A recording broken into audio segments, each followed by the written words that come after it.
vaccination nilisema kuanzia pale mwanzo ni ugonjwa unaongezea kuku, ile ugonjwa ndizuia ugonjwa ingine, ikikuja inazuia ile ugonjwa kuingia. Sasa precautions of vaccination. Rule number 1, do not vaccinate sick birds. Do not vaccinate sick birds. Do not vaccinate sick birds. So if your birds are sick, don't vaccinate them. Rather, treat them first and then you vaccinate them later. Zikipona. Rule number 2, do not expose vaccines direct to sunlight. Because high temperatures denatures the vaccines. Denature ni kumaanisha inaharibu the vaccine. So, in high temperatures. And then do not freeze your vaccine. Wow. Hapa ni high temperatures. Denatures. Sindio? Yes. Frozen vaccines. Do not freeze your vaccines. Menielewa vizuri? Do not freeze your vaccine. So, ukiwa na vaccine weka kwa fridge. Si kwa freezer. Ukifreeze unaua pia the vaccine. Well, so hot temperatures just the vaccine. And then freezing denatures the vaccine. Number 3, another condition about vaccines handling. When you are going to pick a vaccine, because you know that vaccine ni ile jambo yenye mtu anaweza pata ameendea vaccine kwa duka na anaenda anawekewa kwa paper bag ama kwa carrier bag. That one is very dangerous because ile IC kisha no vaccination will take place. Unaelewa? Ndio utapatia kuku, hatukatai, lakini utakuwa umeshaua vaccine. Ndio hawa wakulima utawapata ya kuwa walipatiwa vaccine alafu mwisho wa siku kuku zao zikakufa.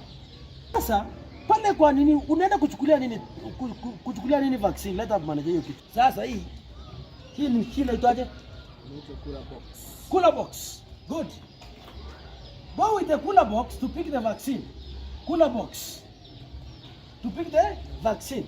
Cooler box ndani, tukifungua hapa ndani, hiki tunafunguliwa hivi. Fungua tu. Unaona ndani kama fridge. Ndani kama fridge. Funika. Hapo ndani ndio sasa unaweka sasa vaccine yako sasa unaweka hapa ndani. Ile fridge ilikuwa pale kwa duka, ndio hii fridge ya kutembea. Wakulima wangu mwenye hana pesa ya kununua fridge, nunua thermo flask. Hiyo thermos ukileta bado, utatoa bado hiyo chanjo ndani, upatie kuku na ukimaliza, osha thermos vizuri, bado endelee kuweka chai. Hao ni kwa wale ma economizer. Sasa, hiyo ni kazi ya cooler box. You maintain kitu kinaitwa cold chain management. Cold chain management. Amsho madaktari wanaelewa hiyo, wale madaktari wale wa medical officers. Cold chain management of the vaccine. Kuna temperature ya vaccine ya fridge ya vaccine inachukua. So tukiweka hapa, haufai tena ukae nayo long kabla hujapatia kuku. Unachukua at least few hours unapea kuku.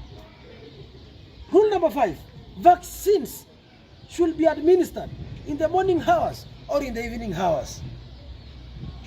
Vaccines should be administered in the morning hours or evening hours. Why?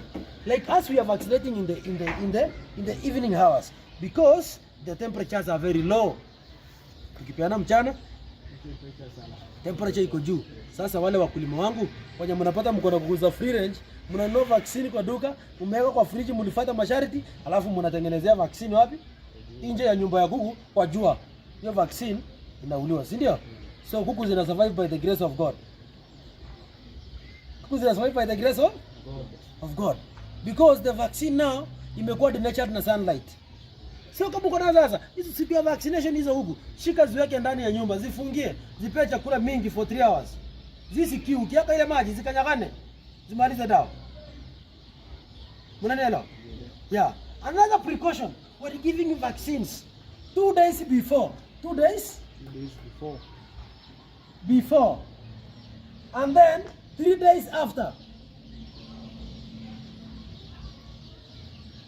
2 days before na 3 days after. Unajua vaccine tumesema ni ugonjwa unaongezea kuku. Ili hiyo ugonjwa iende zuie ugonjwa ingine kuja upande hiki jana. Ili hiyo ugonjwa iende zuie hiyo ugonjwa ingine ikikuja izuie. Sasa inamaanisha nini manager? Inamaanisha hivi, vaccine ni ugonjwa tumeongezea kuku. Sasa tukiongezea ugonjwa kuku na diseases zinafanyia kuku stress. Hata vaccination pia induce stress na stress ile mbaya sana. So 2 days before peana anti-stress agent. Peana anti-stress agent. Umeona hii? Na peana anti-stress agent 2 days before the vaccine day. And then after again sasa ukipeana hiyo vaccine the following day, unapeana tena for 3 days. These 3 days will relieve your body from stress. So now from there now guys, tuko na different types of anti-stress. Tuko na Amylite, tuko na Amintotal, tuko na Tonafos, tuko na Cosvita. Cosvita ni zile kubwa kubwa. I'm sure from there mnaendelea vizuri. So we can go ahead. Another precaution tumesema hizo zote, si ndio? Yeah. Zote zimekuwa listed. Mpanguza uache hiyo topic ya vaccination kijana. Now guys, now we can go ahead now. Vaccines ziko of 2 different types. Tuko na live na very good. Dead antenatal vaccine. Antenatal vaccine. Na hii pia ni dead antenatal vaccine. Hiyo kama unaweza fanya hivyo. So now live na dead. Kuna zenye ziko kwa liquid form, kuna zenye ziko kwa dust form. So inamaanisha ndio maana tunasema hivi. Hata vaccine nyingi za tunatumia za drinking water ziko in powder form. Ukila tunachanganya na maji. Kama uko na kuku kidogo, wale watu wa Newcastle vaccine. Ile imeandikwa Newcastle, unaweza peana kwa eye drops. Kama ni kuku ni kidogo unaweka hii drop, alafu unaweka pia macho moja drop na macho ingine drop ingine. Mumeelewa? Vaccines. All diseases vaccinated against the vaccine, all diseases, sio? 1 tuko na Marex, si ndio? 2 tuko na Newcastle, si ndio? 3 tuko na IBD, intrabasal disease, hiyo ni Gumboro. 4 tuko na IB, infectious bronchitis. 5 tuko na smallpox. Alafu 6 tuko na fall typhoid. We vaccinate against the viral diseases only. Viral diseases only. Vaccine tunatibu the viral disease only. We prevent against the viral disease only. Umeelewa? Because virus ndio hazina nini cure. Hata HIV kishika binadamu haina cure. Si ndio? Unafanya kitu preventative. So to prevent the disease from occurring, like measles in children are vaccinated against measles. Same thing to chicken. These all diseases can affect the chicken. Marex, hii hapa, administration of it, acha kusumbuka. It's done at hatchery. Camera person karibia kidogo wasikie voice. Marex is done at hatchery. Si ndio? Yes. Newcastle inafanyikana kwa farma, Gumboro inafanyikana kwa farma, IB, infectious bronchitis inafanyikana kwa farma, smallpox inafanyikana kwa farma, fall typhoid inafanyikana kwa farma. Precautions. Marex inapeanwa IM, intramuscular injection, hapo kwa neck by the hatchery. And Eugene Poultry Farm Limited, because we are producing 17,000 chicks a week, we give our birds the vaccine of Marex at hatchery. So mkulima anaipata kama amepeana, because kitu kinadunga ile sindano ya kwa kuku hapa kwa shingo ni machine, it's a portal decided to give the Marex. A normal farmer hatapata, hata akiendea hiyo vaccine kwa duka. Hakuna small doses. You must have a hatchery license for you to be sold such drugs. Get my point? Yeah. So ya Marex achana nayo. Newcastle IPD na hii inapeana kwa either eye drops ama drinking water. Drinking water. Si ndio? Yeah, but Gumboro haipeani kwa eye drops. Sawa? Newcastle inaweza peana kwa eye drops na IPD inaweza peana kwa eye drop. Lakini inaweza peana pia kwa drinking water ama kwa eye drops. Smallpox na fall typhoid. Hii ni wing stab injection na hii ni intramuscular injection. Wing stab and intramuscular injection sio kazi ya mkulima, achana nayo. Hiyo daktari ukitaka kudungiwa hii sindano ya mabawa hapa. Hii sindano ya mabawa hapa unasema tunakutumia daktari anakusaidia kudunga. Ukitaka kudunga kwa mapaja unaita daktari anakusaidia. Kwa maana hapa unaweza dunga alafu upate umesababisha umeguza the sciatic nerve. The sciatic nerve will cause paralysis to your chicken, and your chicken will eventually maybe die or will not even survive because you have pricked one of the vein. That one, professionalism now comes in. Engage a doctor. We are serving the 3 counties, and in each county I am having a representative who is called a paravet who will help you administer those vaccines. So acha kujifanya madaktari. Futa kijana. Sasa wakulima wameona types of vaccines and diseases that tuna vaccinate against nini kwa famu ya kuku, si ndio? Yes. For drinking water tuko sasa na modes of administration. Modes of administration. Modes of administration. Modes of administration. Administration. So mode of administration, manager. Nini maana ya mode of administration? Za kupeana chanjo. Very good. Njia za kupeana chanjo ndio modes of administration. Ya kwanza tuko na first mode inaitwa wing stab. Wing stab ambao tunatumia kwa fowlpox. Ya pili tuko na drinking water, si ndio? Yes. Drinking water ambao tunatumia kwa vaccine gani? Tukasema gumboro, infectious bronchitis, na tukasema pia na Newcastle. Mostly inakuwa ni NCD plus IB. Inakuwa combine. Alafu number 3 tukasema tuko na intramuscular injection, si ndio? Intramuscular injection. Good. Alafu ya ina tukasema tuko na gani ama ni hizo peke yake? Kuna drinking water, kuna wing stab, kuna hii. Wing stab ni fowlpox. Drinking water tuko na hiyo. Alafu tuko na eye drops. Eye drops hiyo tunaweka kwa macho, ambao ni unaweza weka Newcastle kwa macho kama kuna kidogo. Kuna hizi ugonjwa mbili zenye zinachanganya wakulima sana. Kuna infectious fall coryza na fowlpox. These 2 diseases attack the eye. They attack the eye. Una distinguish aje? Unastofautisha hivi. Ukitaka kujua kuku inaugua ugonjwa gani? Fowlpox iko na nini? Iko na vidonda hata kwa watu. Watu wanapata iko na vidonda, na kwa macho pia iko na vidonda. Simu shana huyu iko na vidonda kwa macho. Ya sasa ikiwa na vidonda kwa macho, then now what does it mean? Inamaanisha hii kuku sasa iko na fowlpox. Lakini fall coryza utapata macho yake imefunga kabisa hivi, na ukifungua ndani unapata vitu za white ndani. Umeelewa? Hizo vitu za white zinakujaje? Unapata ni, unajua fall coryza ni bacterial infection.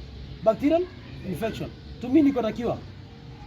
So, fowlpox ni viral, haina cure. Ukivaccinate ukiwa na fowlpox itakufa. Same thing na fall coryza. You treat them fast. Kama ni bacteria, peana bactericidal drugs. Any drug with Colicit and Colvit. Ni Colicit and some vitamins. Inakilia hiyo. Kama tetracolvit inakilia coryza. Fowlpox, same thing applies here. Hapa ukipata uko na hiyo, imekupata hiyo fowlpox kwa shamba yako, number 1, isolate the bird. The bird. Rule number 1, you should isolate those birds. After now you isolate those birds, ukishazi isolate to the chamber, that's when unazimanage. Unazipatia, because ni viral disease haina cause. Give them strong anti-stress. You can give like Amylite. Amylite. It's very strong. Ukipatia hapo sasa, utazidi sasa kuimonitor sasa. From there ita peak. But sasa the main cause ya hii fowlpox. Ukipata huku moja ya hapa jirani imeugua hii fowlpox, na uko vaccinate yako itazi affect. Kwa nini? Kama wewe ni mtu mwenye unatunza maji kwa shamba yako, waterlogged places in your farm, just know that by the end of the day you will attract mosquitoes. If you have more grass in your farm, you will attract mosquitoes. Mosquitoes transfer this fowlpox from one chicken to another. So make sure mosquitoes zisikuwe kwa shamba. You know, now I'm teaching you now these things za hizi magonjwa zenye tuna vaccinate. Pia ukazi handle tu. So mosquitoes zisikuwe within. Kama mosquitoes iko kidogo within the farm, hakuna sehemu itaenda. Hiyo ni kuku moja hiyo tu itashikwa, ikuwe tu hivyo. Well, ya zikipona vizuri sasa peana tena vaccine ya fowlpox. Newcastle disease. it's very dangerous. Newcastle disease, its incubation period, it's very short. Within 72 hours, the flock is cleared. Now you can imagine now that sasa umeweka tena, alafu tena flock yako tena kwa tena cleared due to the disease. So solution yake, vaccinate kuku kabla hazijakuwa nini? Wagonjwa. Umeelewa? Because Newcastle unaijua kuku ina harama via green. Na ikiara green, na unapata pia iko na ruffle feathers, iko very weak, alafu zina hara. Zikihara hivi unapata zimekufa saa 10. Kesho tena zimekufa around 50. The following days zinakufa zote, inabakisha moja. Hata kwa kijijini na uwaga na inabakisha moja. Mimi sijui kwa nini. Kuna kamoja Kenya kana surviving. Lakini Newcastle can clear your flock very very fast. Newcastle inakuja wakati wa mvua mara nyingi. Unachukua muda gani ukishaweka vaccine ndio ianze kufanya kazi? Inachukua exactly 1 month. Haikuwa instant. Ukivaccinate leo unasubiria 1 month ndio ianze kuwa active kwa kuku yako. So kuku zikiwa wagonjwa, don't vaccinate them. Gumboro ndio inakuwa instant. Gumboro ina affecting vifaranga zenye ziko ndogo. Ndio maana at day 7 tunapenda kuanzia gumboro because gumboro ndio inaua chicks. Ikifika 1 month, hakuna gumboro inaweza kuku ya 1 month. Inaua chicks peke yake. So wakulima pia wajue hiyo pia. So waanzie gumboro waki-alternate na Newcastle. Wapende gumboro dosage first dose, wanaweza wakarudia second dose baada ya gumboro, alafu waende tena Newcastle wakisonga hivyo hivyo. Lakini kama kuna sensi ya mvua kuja soon ama kuna outbreak ya Newcastle, una alternate, unapeana Newcastle ya kwanza tena gumboro ifuate baadaye. Watu wa Ukambani huko ndani ni jua kali, hawai haja waanzie gumboro, wanaweza anzia Newcastle. Watu wa Nyanza, watu wa Bungoma, watu wa nini, unapata hawa wakulima wenye wanatoka kwa cold places, ndio tunawalao waanzie gumboro DC. Ya kuweka sasa kwa vaccine ni kila 100 doses of the vaccine, you give it to 2 liters of water. 2 liters of water. So kama uko natumia hii maji itakuservice for a very long time. Itakuservice mpaka umalize vaccination. So kama ni kwa 1000, unajiuliza about 1000 bucks. Because how many? So it's 1000 multiplied by 2 divided by 100. Inakuja 20 liters. So mmeendelea vizuri vijana. Inakuja 20 liters. So 2 liters of water to 100 doses of water. Let me know in the comment section. Any question I will answer. About the disease management, I will do that one for you. I'll train you. Subscribe to our YouTube channel, Kuku ni Mali. And to those farmers who have purchased our birds, what is the report of our superior Croiler F1? If you want to contact us, tuonyeshe manager, onyesheni watu nyuma, hiyo ndio namba yetu hapo nyuma. Eugene Poultry Farm Limited, Croiler F1. Thank you for choosing us. Waambie subscribe to our YouTube channel. Subscribe to our YouTube channel, Eugene Poultry Farm Limited. You're welcome. You're welcome. Manager, one word? My word to the farmer is to tell them kuku ni mali. Kuku ni mali. Na tunaenjoy kuwa na nyinyi. Waendelee kuchapa kuku, waendelee kuchapa kazi. Na mchape kazi kwa bidii. Kwa bidii sio? Wakulima wetu Kenya mzima nashukuru sana. Wale wakulima wangu wa Eastern pale, wale wakulima wangu wa West Pokot huko chini, wale wakulima wangu wa Tanzania. Wa Tanzania nimejaribu kuongea Kiswahili leo. Watanzania nimejaribu kuongea Kiswahili leo, lakini nitajaribu sana masomo yangu yaanze kuwa ya Kiswahili kwa sababu pia Watanzania wanalaumu sana kwa sababu mbona natumia Kiingereza sana. Lakini kwa sababu Kenya kuna Kiingereza mingi. Nashukuru sana. Thank you so much for the great support. Kuku ni Mali. Asante sana kamera person. Unaona? Good. Unaona hiyo? Kuna kiti ya white hapo ndani. Unaifinya hivyo inatoka. Unaona hivyo? Unaifinya inatoka? Inatoka. Melo, unafinya? Inatoka. Umeona hiyo kiti ya white ndani? Hiyo ndio kitu imekuwa inafanya hii kuku yetu inafura macho.